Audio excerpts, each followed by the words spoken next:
Welcome back to the garage, to the workshop, Woodworks by Snyder. We're gonna be making a farmhouse table. That's what we're gonna be doing here for the next so many videos, however many parts it takes me. Here's the design, what we're going with, right? 8 feet, 37 inches wide, 8 feet long. It's a cool little X pattern. Basically, this design is calls for 2x4, 2x10 for the top. 2x4 is basically for all the legs and everything. But we're not doing that. We are making it out of chestnut. Some chestnut that you saw in some previous videos. All of this stacked up in the back. So what I've done is pulled out some pieces that I think are going to work good for the top.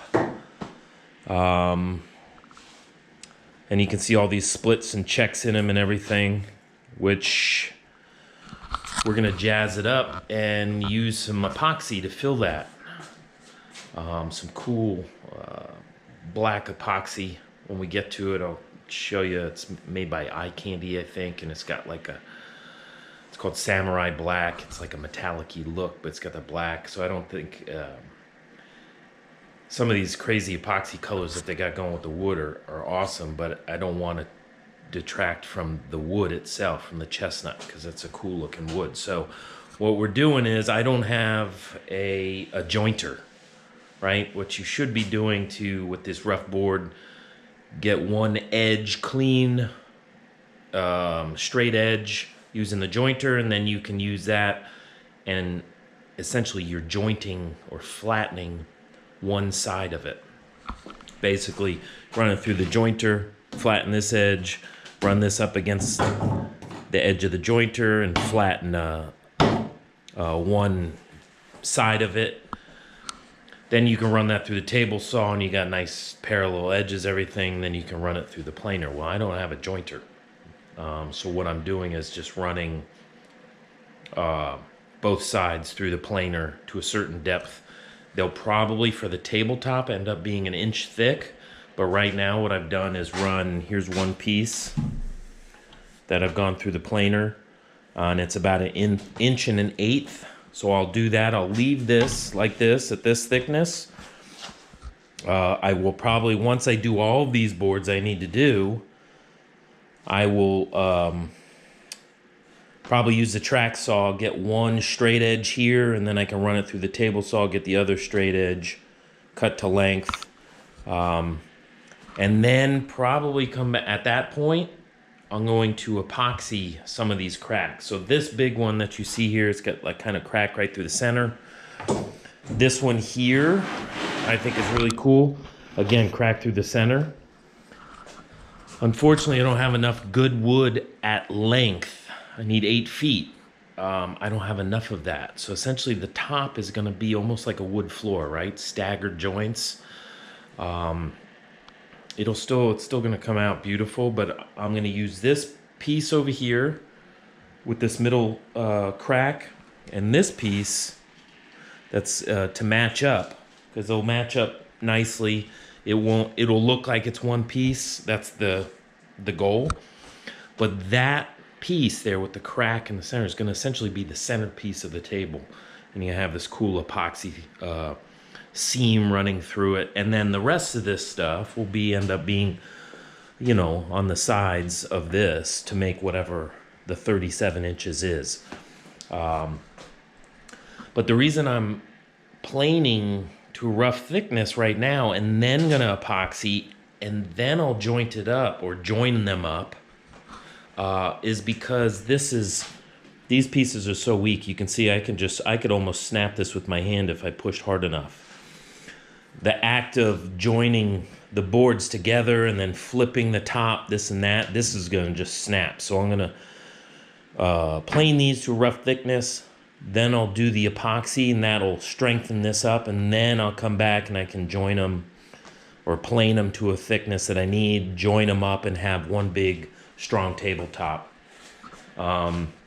we'll have breadboards on this, so we're gonna do the table to where we need it, and then we'll do the breadboards, and then what's left over there, we're gonna essentially thickness plane down to probably, because a 2x4 is, if you remember from one of the last videos, it's not really a 2x4. It is 1.5 by 3.5 inches. So what we'll do is probably plane those down to 3/4 inch, join them up. We'll get to a 2x4 thickness by putting two pieces, glue laminating two pieces together. And that'll be our legs and stretchers and everything like that. So it should be a really fun project, and hopefully you stick around and like the videos, and make sure to hit the subscribe and then the bell so you get notified when I got new videos coming out. All right, let's get started on doing some planing. A whole lot of planing to do.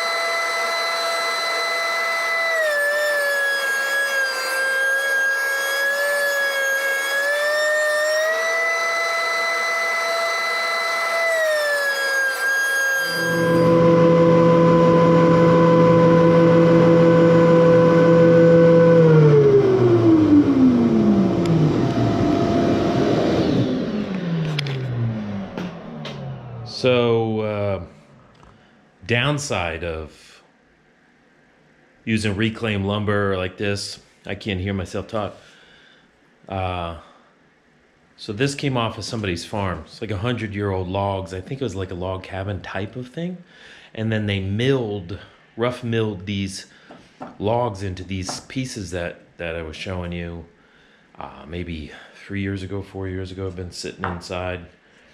But of course, with that, as you can see, these are all where probably steel cut nails were. And the reason I know there are steel cut nails is because I just pulled one out.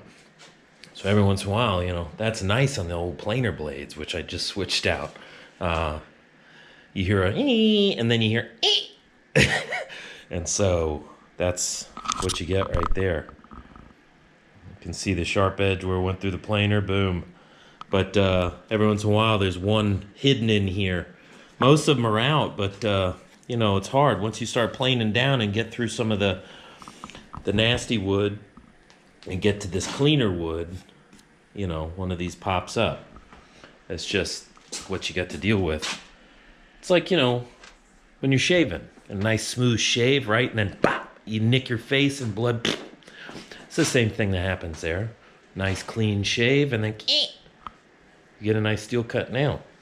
And so that's probably left a nick in the one of the planer blades, but it's all right. You know, we get past these things real quick.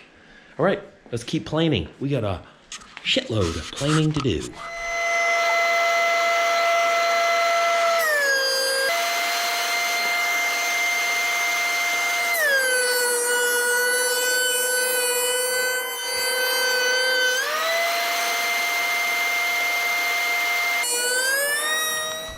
All the pieces I think that I'm gonna need for the top are, excuse my thumb there, are planed down. And what we're gonna do is cut some of these. Actually, I think what I'm gonna do is square off an edge, and then we'll cut some to length and start stacking them up and figure out if we do have enough for a tabletop right now, or if I need to tap into this to plane a couple more. But so that's what we're gonna do. We'll attempt to straighten an edge, get some to width or to length. I'm all screwed up. I don't know, it was late night or early morning, what it was, but we're gonna straighten an edge, try to as best we can with what we have. We'll run it through the table saw, get it to width, and then we'll stick it on the miter bench and cut some to length. So you can see I got enough here. These two are gonna make up the centerpiece. I think these two back here are roughly about the same width.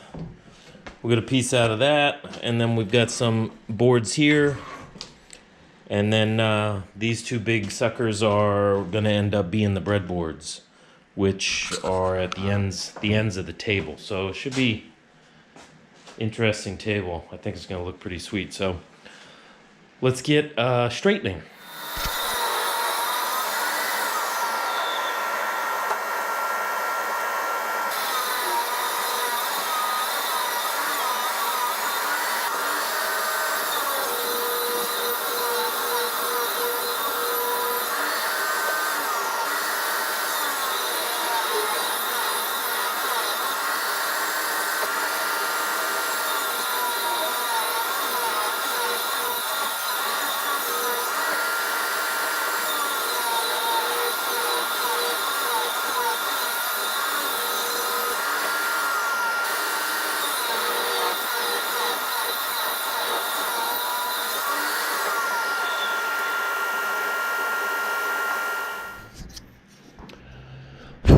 Camera died partway through the recording, but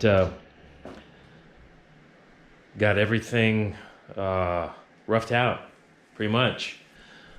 Here's the table so far. So what I had to do, remember I talked about in the beginning about making this kind of like a floor, so you can see that these joints will end up being staggered to try to give strength. So what's left to do is to clean up the edges. I'll use a hand plane or the power planer. Clean up the edges so I have good glue joints, edge to edge, so when I biscuit joint, it's nice and tight. The one thing that in my mind right now is how to secure these to this. I mean, I guess I could do biscuits like this, or I may actually do a pocket hole from the underside. Those are really strong. Pocket hole and glue it. So I have to do that, and that doing the pocket hole I think will cinch it up this way. I'm worried about when I biscuit and then glue and trying to come up with a contraption that will squeeze it this way so it's a good glue joint, whereas the pocket holes will cinch it in itself. So I may end up doing that, and it's gonna be underside, and then I can get some plugs that will hide that. So that's what I'll do probably tomorrow, is pocket hole these, glue them up, and then plane the edges so I get nice tight joints. And then I don't know if I'm gonna glue it up yet, because this one centerpiece, this one's pretty strong. It's got a lot of wood here holding it, but this one, obviously this is two pieces, so it's gonna have to be like a little epoxy river. We'll tape from underneath. That'll be a cool video. Tape from underneath, pour it type of thing. This is the one I'm worried about. So if I glue this whole table up, and then if I, lift on one side, I'm worried that this will just break in half. So I'm debating on whether or not I'll epoxy this one first and then edge glue everything, biscuit and edge glue everything up. But this thing's gonna turn out pretty sweet, I think. I mean, it's obviously a little bit long and a little bit wide, but the idea is that once you glue it up and everything, then you cut it to dimension. But it's gonna be cool because all of these little you know, like these big knots and these cracks. I'm not gonna fill all of these little wormholes because I like that character there, but all of these, I'll probably fill this with the black epoxy. This whole thing will be filled. This whole thing obviously filled. These cracks. This crack down here filled. I'm not going to fill these black, what look like just black holes. These are from the steel cut nails. And the rust and everything and oxidation. I really like that. I'm just going to leave that, you know, sand it down, obviously. But these big things here, they had some bug damage. This will all be filled with epoxy. And it's a cool little process because you kind of tape from underneath, so the epoxy doesn't obviously run out everywhere, but tape underneath and then pour that epoxy in, let it set, and then you can kind of hand tool it and sand it from there, and it blends right in with that, with the wood smooth wise, and then you have this kind of contrast with this really cool chestnut and then some really cool, like a metallic-y black is what I'm picturing it. At least when I looked at the powder, it's got like a little metallic to it. Pour it in there, and that's going to be cool.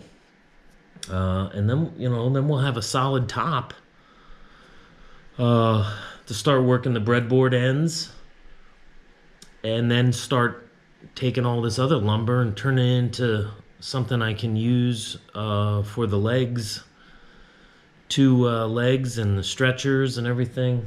This thing's a solid beast anyways.